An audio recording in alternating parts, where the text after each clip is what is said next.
Welcome to Da Vinci's Discourse, where the minds of today's most innovative entrepreneurs are unveiled and explored. And my name is Kyle Campbell, your guide on this journey into the depths of the entrepreneurial psyche.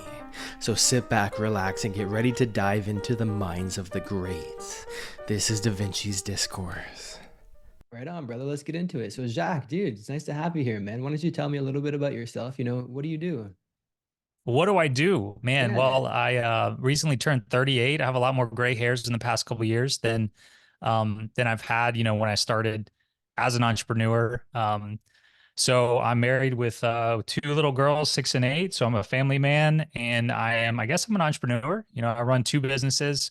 The first one I started 11 years ago now, teaching piano online. I had never taught anybody piano in person before that. In a lot of ways, I got lucky, but it's worked out really well. That's called Piano in 21 Days, and it's essentially an online piano course that has generated over $4 million in sales from the course. Most of the traffic comes from a YouTube channel. To be honest with you, Kyle, I don't do a whole lot with it these days. I mostly let it just kind of be a passive income stream because, like I said, I wasn't a piano teacher before that. I was an engineer. I was an electrical engineer for 8 years. Huh. And so I haven't put out like piano content in a while, and I'm mostly focused on my second business where I'm more passionate about, which is helping people with online course businesses, which I feel more qualified to do because I have had a successful online course business. And so I have my own podcast. I love podcasts too, called The Online Course Show. And so I spend a lot of time doing that podcast, talking to guests on that podcast, and I have a coaching program for people on that side of things where I'm helping people either start or scale an online course business. So the majority of my working hours I spend on the podcast or inside of my coaching program. Right on, dude. So let's say that I have a course. So your typical target audience already has a course at this point, right? It's split 50-50. That's the Okay. audience that found me. So half of my audience is aspiring course creators, and the other half are course creators looking to scale. Interesting. So who's the target audience then? Consultants who are running a one-to-one business or what? So there are people who have established businesses in a certain niche, and they're looking to add courses to their portfolio. And then there are other people who are just kind of working dead end jobs, and they want a different path for life, and they have this thing they know they could help people with, Mm. and want to that. And that's kind of my story, where I was doing something completely different and wanted to just kind of pave my own path. And so, it's really both groups of people. Okay, right on, dude. I appreciate that. So let's say I had a course, man, and let's say I've got an expertise that I'm trying to teach people how to monetize, how to or how to do what I want to do. Like let's say with your piano business, right? With your piano course. Where would I start in terms of creating an online presence or having the clients come in once I have the course in place? Because I feel like that's a stumbling block that a lot of people face, actually getting the people coming in because people have the expertise, but when it comes down to actually getting the clients and buying the course, it's a different story. Yeah, and that's probably the biggest mistake people make when they're getting started is they get this idea like, oh, I'm going to make a course. Let's say I work really well when I'm like at a specific example. So let's say I know how to play guitar, or I'm a guitar teacher. It's like, oh, I want to go online. I want to make an online course. The first thing people do intuitively or want to do is make the course. Makes a lot of sense. Yeah. And so you can certainly go down that path, but I would much prefer, but even before making the course, go down a path of what you're talking about and start to grow some sort of audience if you don't have one already. Yes. You take a guitar teacher example. A lot of time they have local students, so they have like a small audience in their local city, but that's not going to cut it for selling an online course worldwide. So we need to start building up an audience somewhere. 2, 3, 5 years ago, I would have said in almost every case to just start on YouTube because that's video based. Online courses are typically video based. The same type of person searching for like answers and solutions to Mm. problems in the form of video, a lot of times is going to be the same type of person wanting to go deeper and take a video based course on the topic. You go to YouTube, how to play guitar. and you can kind of get started. But maybe if you want to take a deeper dive, you find somebody selling an online guitar course. YouTube, and that can still absolutely work. YouTube has been great to me and my business, but these days, short form video is working really well for getting pretty quick results, and it's a lower barrier to entry. It can be more competitive, but it's much easier to make a casual 30-second short form vertical video than a nice polished 10-minute YouTube video where you got to get the thumbnail all dialed in, great title, things like that. So jumping up a level, I am a big fan still of content marketing in general, as opposed to other forms of marketing. I think it can provide the kind of longest lasting results. We want to set ourselves up for long-term success. So I would definitely recommend trying to build an audience on some sort of content marketing platform, and probably start on some sort of short form social media today, and maybe add longer form later once you get into it. All right. So you don't recommend creating the long form and then splicing it up so that you got the short term that's coming out of the long term? There's no one size fits all approach. So Right. I'm not saying that couldn't work. What I've found is, especially for beginners where they've never created long form content, it's easier to get them to dip their toe in the water with short form content first and add long form content later. So yes, I'm a big fan of that. I do that too. My podcast is typically an hour and a half, 2 hours long, and we cut the crap out of it and post it on social media. You know, I might take clips from this and post it on social media. That's a great thing to do, but it's a big barrier to entry for beginners to do. Right. Yeah, true that, eh? So how do you know when it's time to start selling your course? Let's say you've started to build up your audience, you've got the short form content going out. How do you know when it's time to pull the trigger, make the course, or do you start selling the course before you make it? Yeah, the number one indicator that it's time is when people are asking for it. That's a Ah, really good interesting. indicator. Interesting. Okay. I Yeah, yes, I have somebody that I started working with about 2 months ago that was a complete beginner, and she started on Instagram, and she started posting every day, just like I asked her to, and she was getting 100-200 views, growing slowly, and then she had one video pop, and she's like, Jacques, I'm going viral, I'm going viral. I love when people say that. And she had this video get over 1 million views, and she's now over 30,000 followers on Instagram. But more than the followers and the likes and everything, what's great is underneath her videos, she hasn't created the course yet. She's almost finished creating the course. So many people are saying, where's your course? When can I buy your course? I want your course. Like, they're asking for it. So that's kind of an extreme example. But she's done things the right way, and now she's building it. But to go a little further, pre-selling is a good idea. It can be very intimidating to sell something that doesn't necessarily exist yet. But the only true way to validate your idea is when there is an exchange of money. So just because somebody says, "Oh yeah, that's a great idea. I'd absolutely buy that course," or "Yeah, when it's available, I'll definitely buy your course." Like, that is a little bit of validation, but you won't really know until there is an exchange of money. And so some sort of pre-sell is a good idea. My favorite way to do it is to do it live. And so you put an offer together where you say, okay, I'm gonna get 10 people together, and over the course of 8 weeks, I'm going to teach you this whole curriculum. I'm going to help you achieve this outcome. You're going to be able to play 7 songs on the guitar. In the case I was just talking about with the lady that started 2 months ago, she teaches parents to photograph their own babies, so they don't have to hire photographers to come in and photograph their newborns and monthly pictures and whatnot. So you can get a group of people together and charge them for it, and say it's the beta version, so you'll get a discount. I'll teach it live. I'll give you all the support you need, and so on. And that allows you to test your curriculum.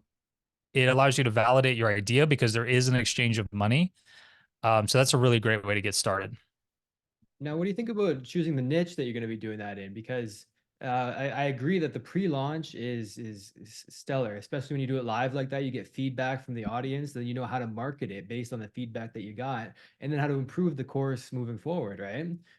First of all, do you want to touch anything on that in terms of the feedback and being able to get the marketing materials based on the feedback that you get from them? Because I feel like that's a major stumbling block people are going to have, is the marketing side of it. Yeah, so you're talking more so on how to market and sell the course versus having a killer course itself?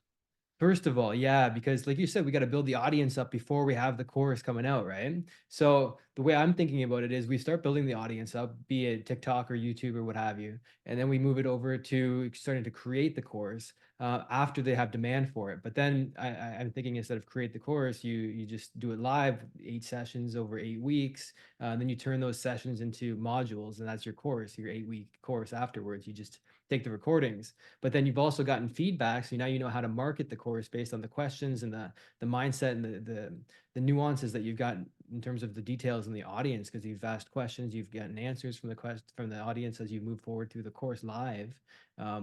Do you collect that data and then and base your marketing around the feedback that you get, or is it solely to build a better course?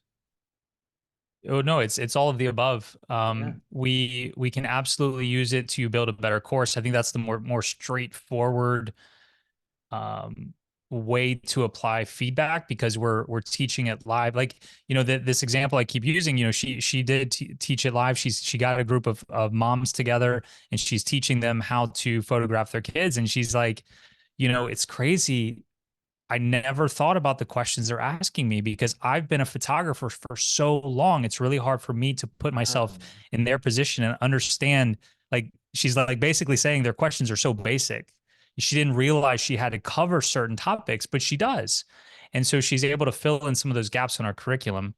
As far as marketing and sales go, as the creator, we really love to talk about the features of what we've made. How many hours of content it is, how many modules there are, how easy it is to use, things like that. But we care way more about the features than the person buying the product. What they care about is the benefits, the outcomes, and the transformations they're going to experience as a result of taking the course. And so by actually working with people at the beginning and understanding their struggles, understanding what they want to accomplish, the whys behind what they want to accomplish, and Right. then ultimately the benefits, outcomes, and transformations they are actually experiencing with you. You Hmm. can wrap that back up into your marketing and sales process to make it more effective. Because, like I said, that's going to be it's better messaging in the marketing and sales process, because people want to, for example, like, see images of babies that parents took themselves and how that made them feel, and the money it saved them by not having to say to hire a photographer. Like, they want to see that, and we'll use that in our marketing versus, oh, this course is great. It's 8 hours, and you'll be able to go through it in a week, and things like that. Yo, what's your favorite piano song? I gotta ask, and then we'll move forward with the marketing. But I see the piano, I know the piano story. What's your favorite song? Because mine is Imagine by John Lennon, man. I learned how to play that on the piano, and it's freaking killer, dude. I love that song. But what's your favorite song to play? My favorite song to play. So this piano that's sitting behind me is, when I do get in piano mode, I just take it and I put it on this desk, and I've got the right setting on this desk to raise it up and on camera. But it's probably been in that position for over a year. So I haven't Damn, touched a piano in quite some time. no So I'm shit. not like the world's most passionate person about piano, but uh, my favorite song to play on the piano, I've always been an Elton John guy, Oh probably. yeah, Your okay. Song by Elton John. Okay. Oh, right on. Nice. Okay, dude, I had to ask because I you know the Yeah. story. So okay, back to the marketing of it. When it comes to that beta launch, when you're starting off with that 10 folk course to start off with the lives, right? The approach that I think about taking with that is brutal honesty and saying, hey, look it, I've never done this before. This is totally new to me, but I've got this skill set that I feel like I can transfer it to other people. So I'm looking to take on 10 people for this initial journey of seeing if I can do this or not. If you want to take this approach with me, or if you want to try this out with me, here's your opportunity to do so, and then have a super low ticket price for the course up front, and then afterwards you get the testimonials that you can use to then up the price when it comes to marketing at full scale, as well as the feedback and improving the course based on that too. What do you think? Yes. So For the most part, yes. Sometimes people want to do it for free. So because they're nervous, it's their first time. It's like, Right. yeah, look, yeah, I'll do it for free this first time. That's not a good approach because you're going to get very low commitment from these 10 people. Right. Because when people pay, they pay attention. And so they're not going to show up to the live meetings, and ultimately they're not going to get the result. And then that doesn't do anything for you and your business getting started, because the benefits to us is that we're going to have better marketing. We're going to end up with a better course. We're going to hopefully have testimonials. There's so many benefits to us as the creator for doing it this way. And if you do it free, then you're not going to get those benefits. If you do it for super low ticket, that's better than free. But also, when I say people pay, they pay attention. The more they pay attention too. So if you go Right. super low ticket, you charge $20, they don't have as much invested in it too, and it's not as big of a deal. So this is scary for some people, but my favorite way to execute this, and I think it gets the best results, is you charge a higher price, charge something that's uncomfortable. But when you do this live thing, it sounds kind of crazy, but offer to give a full refund at the end if they participate. Mm. So, for example, the last time I did it for my piano course, I was trying to significantly improve my curriculum. This was a few years ago. And I changed my curriculum quite a bit, but I wanted to test it on people.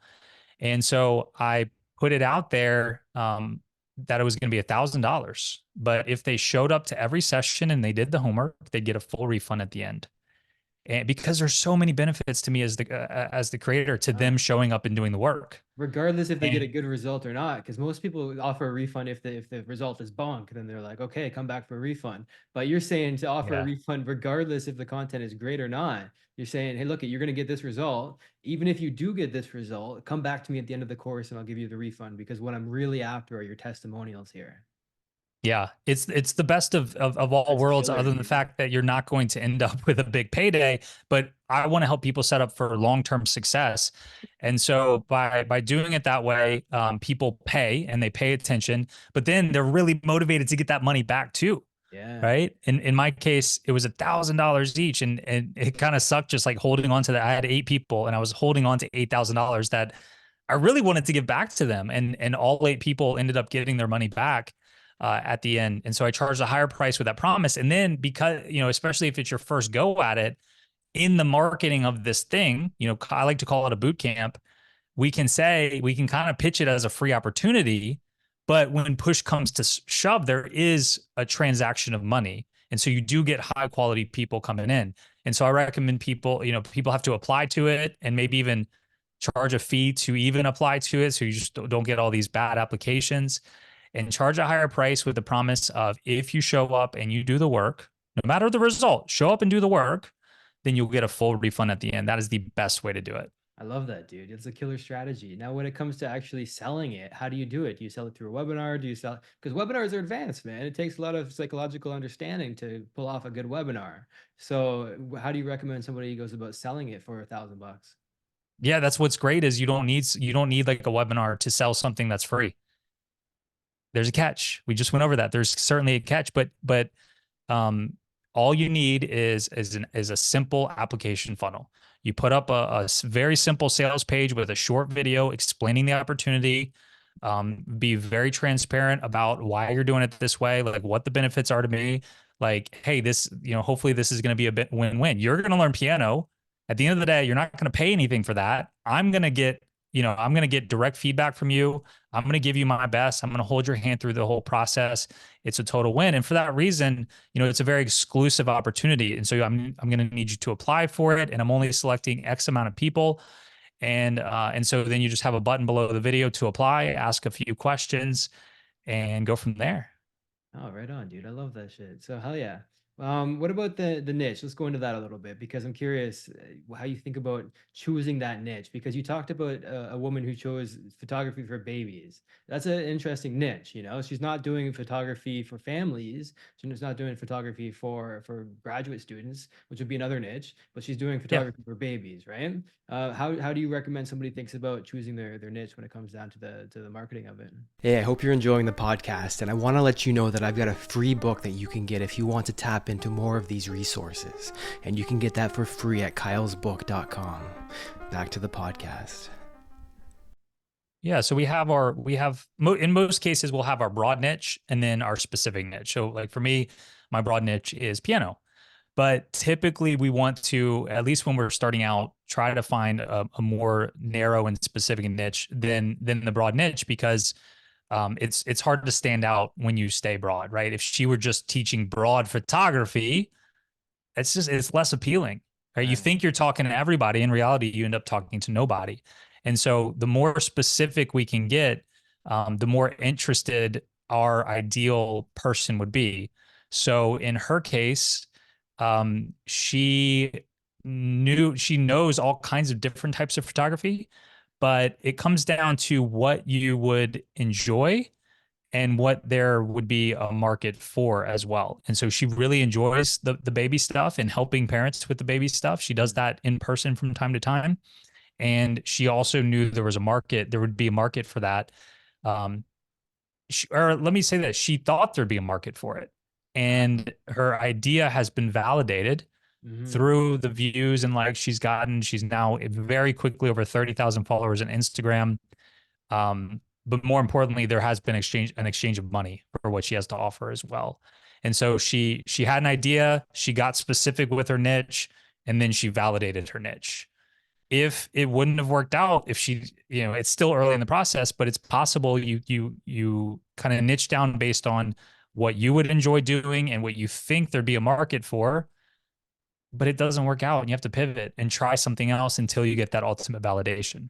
Right. Yeah. You're talking about the scientific method, man. You're talking about creating a theory and then testing that theory and then retesting after you see the results. It's the same method for Edison coming up with the light bulb. It's the exact same thing, just in a different context. I love it, man. So let's get into the traffic of it now, because we can walk through pretty much the entire process that somebody can go through. And then afterwards, if they want more details, they can get in touch with you, man. So that'd be awesome. So let's get into the traffic now, because we've gone into how to start marketing how to build up the foundation to start marketing the course, how to start thinking about the marketing, and now we can go into the actual traffic of it, and then we can go into the niche, into the actual creation of the course, how you think about that.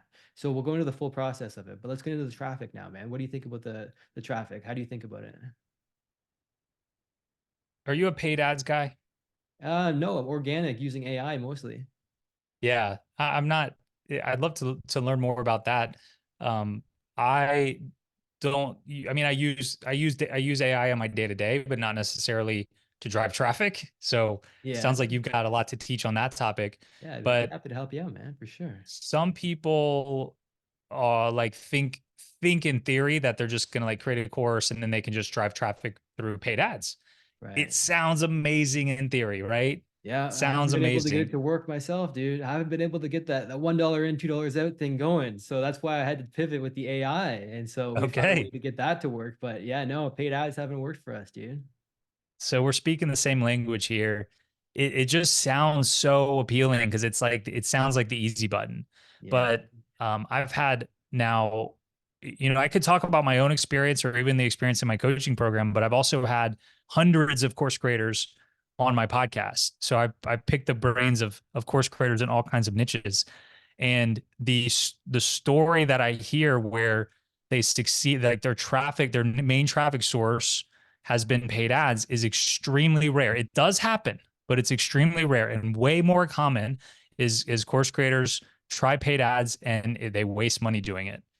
So it's for that reason that I don't really recommend paid ads, at least as your main traffic source. I think it can be a good supplemental thing to kind of add fuel to the fire.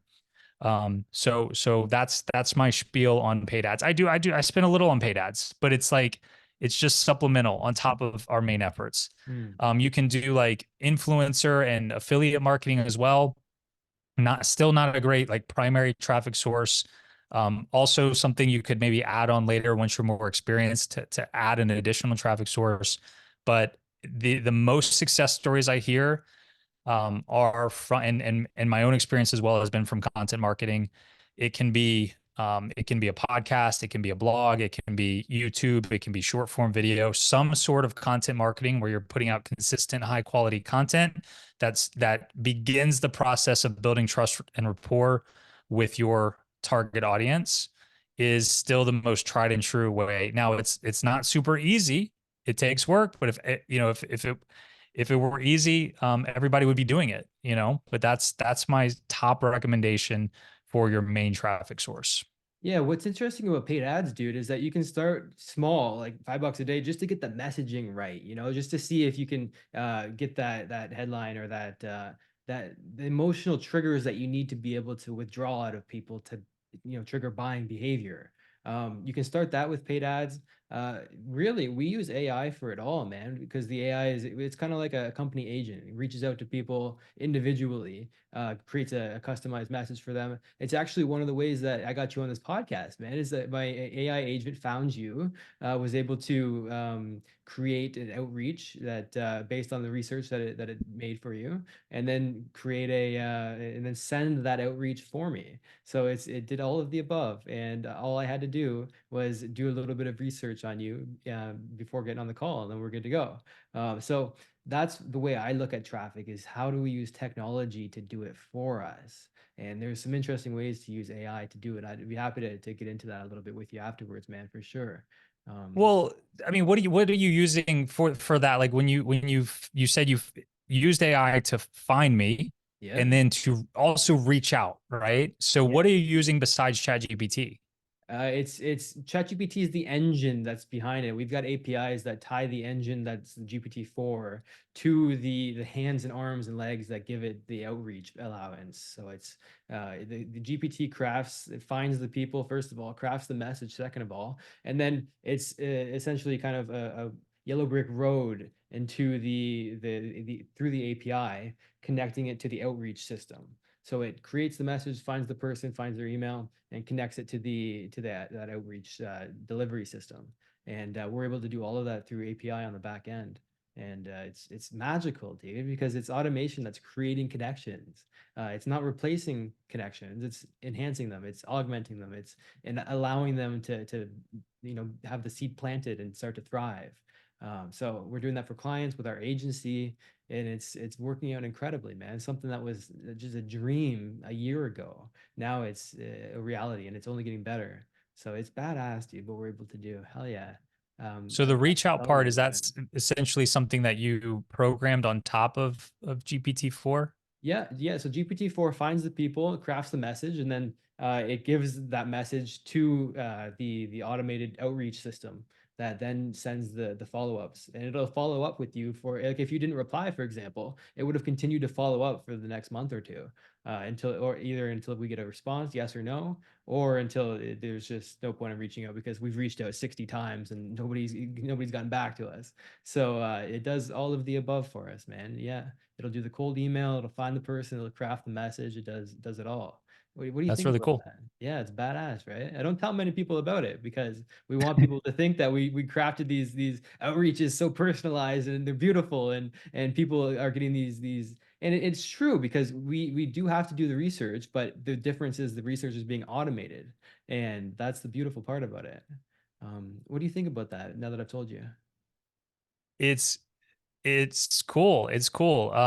The only thing that was strange about the outreach was the email addresses that it sent it to. I'm like, where these are like old email addresses, Really? It didn't find my main email address. It found like the one that it ended up going to was my Piano in 21 Days email address, which I leave for like piano students. Most people would reach out to me for something like this through my online course guy email address. So my piano assistant forwarded it to that, but it sent it to like 4 or 5 different email addresses, some of which were not mine, Huh. others were mine from years ago, but it did Interesting. catch the Jacques at piano in 21days.com one. Hmm. So I was like, man, how like some Ha. VA was doing some work here and it found Yeah. me. But yeah, so that was the only interesting or part about it that I wasn't quite sure on. Is that linked up to your LinkedIn, that email? I have no idea. It Is might is be, that because that's is one that of the one of ways. That's one of the ways that it is able to get the email addresses, because it finds you on LinkedIn, connects. Sometimes we'll have it do the connections too. Like if you didn't reply, we've got another thing where it's actually sending out connection requests and saying, "Hey, did you get my email?" So we're doing multi Dang, platform. Yeah, man, it's fucking badass, that's dude. cool. It is cool. Yeah, hell yeah. So let's get back into the courses a little bit, because we've covered traffic now. Now I'm curious, how do we make the course? How do you know what content to start with? And then let's say that we start with the live beta launch that we're going to do. We've got some short form or long term content that's post on social media, wherever it may be. You've got some people listening or watching. Now you're ready to make the course. How do you think about that process? How do you know what content to make? So hopefully by this point you've gotten to know who your target market is a little bit, right?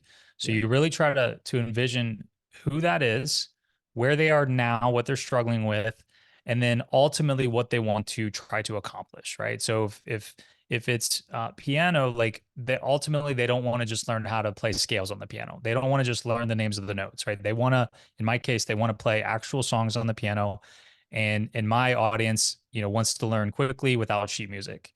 Um, in Kate's case, the lady I've been talking about, she's her target market is new parents, or even people that are pregnant and expecting, and they want to take their own beautiful pictures of their kids without having to hire a photographer and without having to buy a fancy camera. They want to do it with their smartphone. And so we think about like on one, like what I like to do is actually put this like on a piece of paper, or there's some software I use called Mural. It's mural.co, I think. It's like sticky note software.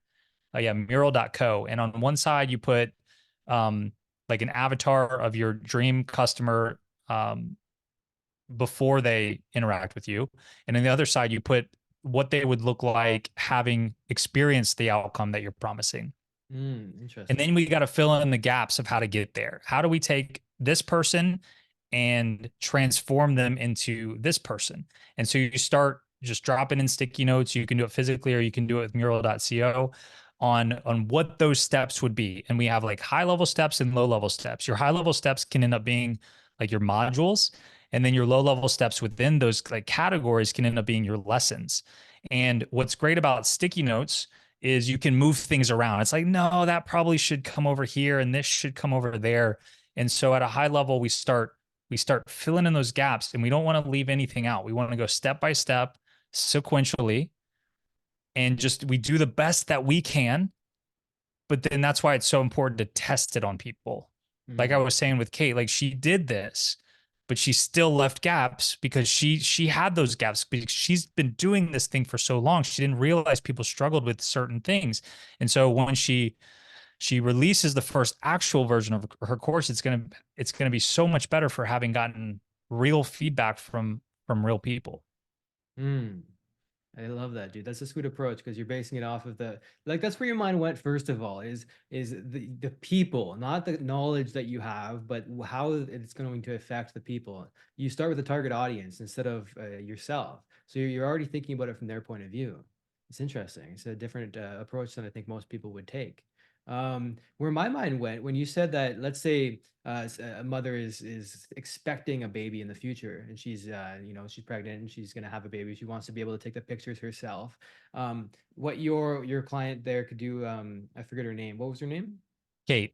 Kate, yeah. So what Kate could do is say, "Hey, look at what else are these people buying right now?" And form joint ventures with those individuals, saying, "Hey, look at you could be buying your diapers or formula or what have you from these online vendors, and say, why don't you partner with me, and I can help your clients learn to take photos of their healthy baby based on your healthy formula that you're sharing with them, you're selling them." So that gives you an opportunity to get free traffic in that sense too, because it forms a win-win situation where the baby formula seller wins because they're getting extra income, like an extra upsell afterwards, or an email to their list, they get extra income, and you win because you get to tap into their traffic source. Do you recommend anything like that? How do you think about it? So I'm really glad you brought that up, Kyle, because about 10 minutes ago, you asked me about traffic. I said, let's not make paid ads our main Right. traffic source. And I also said, we could do influencer or affiliate marketing. Yeah, yeah, And that's kind of what you're talking about there. yeah. But let's not start with that, because if you try to start with that, people are gonna be like, who are you? Right. Right. If Yeah. Kate would have started there, they would have been like, okay, that sounds good in theory, but I don't know that I trust or believe you that you can actually do this. But now that she's started with content marketing, she can go to them and be like, look, I've got 30,000 followers. I've got this beta launch of happy customers. I know how to do this. I have some proven results. So what you're talking about is a great thing to add on once you're more established. Right. Okay. Interesting, dude. So you don't start there, but that's something to keep in mind that you're moving towards in the future. Yeah, but I'm glad you brought that up, because I didn't really hit on the reason like why you wouldn't start there, Right. right? But you see what I'm saying? Like you can't just 100%. start there, because you have no credibility. 100%. So what are some other ways that you think you can build that credibility in terms of having well, as opposed to building a large social media presence, because that takes years. What if somebody wants to start selling their course within months or days? What would you tell that person to do? Months or days. Yeah. I mean, Come on, Kate's baby. Kate's What you got? ready. Kate's ready to launch her course 2 months in. You know, Okay. it doesn't Okay. have to take forever. But I still, if you're starting out with no audience, I still 100% believe it needs to be content marketing. And if you're extremely motivated, then, you know, for most people, I would say really try to post once a day, but like post twice a day. Like, and you know, the best student I ever had was just relentless with analytics and learning from the data feedback he was getting back. He was actually in a somewhat similar niche to Kate. He teaches toddlers to read. That's his brand. Toddlers can read, and so he teaches like 3-year-olds how to read. And he was just relentless with his analytics and just like getting better every single time. And his name is Spencer, when I first met him, he had 10,000 followers and he was making about $1,000 a month from his course. And he now has over 1 million followers on Instagram and separately on TikTok, and is just absolutely killing it with his course, Hmm. and has done really well. But he wanted results quickly, and he just went after it and posted at least once a day, but also looked at the analytics and feedback and just got better every time too. How do you know what content to post? Like, let's say I've got the idea, I've got the expertise, and I've got the course that's going to be created. How do I know what content is going to work for me? So the broad word is value, right? We want to offer value, but what does that look like? We don't want to just demonstrate us doing the thing, right? If I just post content of me playing the piano, Right. that's not really valuable, and that doesn't offer any value to what I'm trying to accomplish. If I'm just trying to get followers because they like my piano music, okay, that's different. That's not what we're talking about here with selling courses. We want What we want to try to do with our content is really two things. First of all, we want them to believe that they can do this thing, right? So I want to post content that gets people believing that they can actually play the piano. So many people want to play the piano, but don't believe they could actually do it, right? I wasn't born with a musical gift. I have no ear for music. Like I would love to, it's just not in the cards for me. I have to get them believing that they can actually do it. For Mm. Kate, she's got to get people believing that they could actually take high quality photos of their babies with their phone and not have to hire an expensive photographer.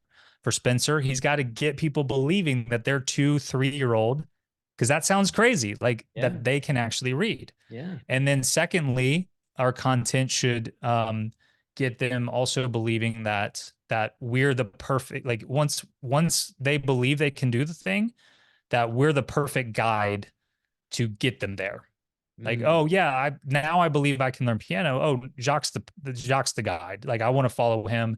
You know, I believe I can take these pictures, but I really need Kate's support to really do it right. So we want to put out content that makes people believe those two things. Yeah. So what you're talking about is shattering objections in advance. And it's tricky, man, because you're talking about somebody who's got a belief system that's shaping their identity as the way that they're looking at themselves and at the world. And you've got to take a belief that they have and replace it with a belief that you want them to have, a belief that's in line with buying your product. So how do you know what objections to start solving ahead of time? Because it's going to vary, man. Oof. How do you know what objections to start solving ahead of time? I guess just talking to people, right? Yeah. Like my experience on the piano was based on my own misconceptions. And with piano, it's such a mainstream idea, right? Learning piano, like everybody knows what that is. Not everybody is in the same boat as I was in terms of having such a mainstream niche. So for me, it was all about my own experience. Like for years as a kid, like I thought the only way to learn piano was through sheet music and just parroting back what's on sheet music and not really understanding how music works. Um, and so I was able to talk about some of those false beliefs and objections based on my own experience. And as it worked out, because other people experience those same things too. Um, I guess it's not always going to work out so well with less mainstream things, but ultimately if you can talk to real people, like Kate is an in-person photographer, and sure, she doesn't only do newborn sessions, but that is one of the things she does. And so she started talking to new moms about, hey, do you think you could do this yourself? Like, let me show you a few things. Like, maybe if I help you with the setup, then we can, I'll take some pictures and you take some pictures too, and just really trying to understand what those objections are, and then using that in social media. If you don't have the benefit of being able to do that with people in person, then you got to start somewhere and see what is clicking with your audience by post different things. You post something about one objection and it gets 100 views and no comments. And then you post something about another objection, it gets 1,000 views and 5 comments. Well, the second thing probably struck a nerve more, and we want to lean into that a little bit more. Right, right. That's interesting, dude. And you can scale that without actually having to do the test yourself with using AI. One of the ways that I find objections, dude, I go to AI with everything, man. One of the ways I find objections is I ask AI, hey, look at what are the questions that my target audience would have if I'm looking to sell this product? What objections do they have? What identity are they looking at it from? And what identity do I need them to have to be in line with buying from me? And then once I've got that, it'll give me all the objections, A, B, C, D. Then I say, okay, now reframe those objections. And it will give me the reframes for those objections. And you're saying, which is I haven't thought of before, to take those reframes and use those as actual content for you're building up your organic base at that point. So use the objection shattering as the content, which is interesting because you're tapping into what they're already thinking, what's already on their mind, and you can do that using AI. It's interesting, dude. It's fascinating, man. What's a question that I'm asking that I'm not asking but should be asking that would be able to help the audience as much as possible if I were to ask it? Well, I love what you just said about finding some initial objections. Like we kind of tied our answers together because you could find some initial objections with AI and then test them, Yes. say Yeah. on social media or whatnot. That's cool. So as far as like the only other thing that immediately comes to mind that I would hate to not mention is if you have an audience, it's also really good to survey them Mm, and whether it's past buyers or non-buyers. If you have an email list, that's great because you can email out a survey and ask them, because sometimes even if we've been established in business for some time, we can have blinders on to truly what people are struggling with. And I right. can give you a specific example. I last surveyed my audience for my brand, the Online Course Guy, where I help people with courses, maybe 18 months ago. And it's a very simple, like the best surveys are one question. When it comes to blank, what are you most struggling with? And see Mm, what the responses are. When mm, it comes to learning piano, what are you most struggling with? When it comes to a successful online course business, what are you most struggling with? And I expected people to struggle with, traffic, making the course, sales page, webinar, but by far the number one answer was a little off my radar. And because I surveyed my audience and understood them better, it allowed me to craft my offer and tweak my messaging better to suit them. But by far and away, the number one answer was, Jacques, as a course creator, there's a million things I could be working on, and I don't have time to work on them all. So I'm struggling with what I should be working on next in order to move the needle the most. And so I was able to, that was a little off my radar in terms of by far and away the number one objection. And so that proved to be very valuable. And I've done the similar things for my piano audience as well. And so I would definitely recommend survey, once you have an audience, to survey them as well. I love that, dude. Hell, finding out what's on their mind, aligning your marketing and your course with what's already happening in their heads, as opposed to trying to push something on them and having something new come up. You're saying to align it and, first of all, find out what it is, what they're thinking about, what their beliefs are, and then align your messaging based on that target audience. Dude, sound advice. I love it. Anything else you'd want to add? That's it, man. That's all I've got. All right, brother. I appreciate you, dude. We went through a lot today, eh? We went through the entire course structure, from selling it to creating it. And I think this is a sort of mini guide in terms of how we can, first of all, go about selling a course, picking our target audience, marketing that course, and then creating the course after we market it, which is my favorite way to do it. So, brother, thank you so much for being here, man. It's been a pleasure. Yeah. Thanks, Kyle. Thanks for the opportunity. Appreciate it. All right. I hope you enjoyed that podcast episode. And if you want to get a free copy of my book, go to kylesbook.com and you can get a copy there. I'll talk with you soon.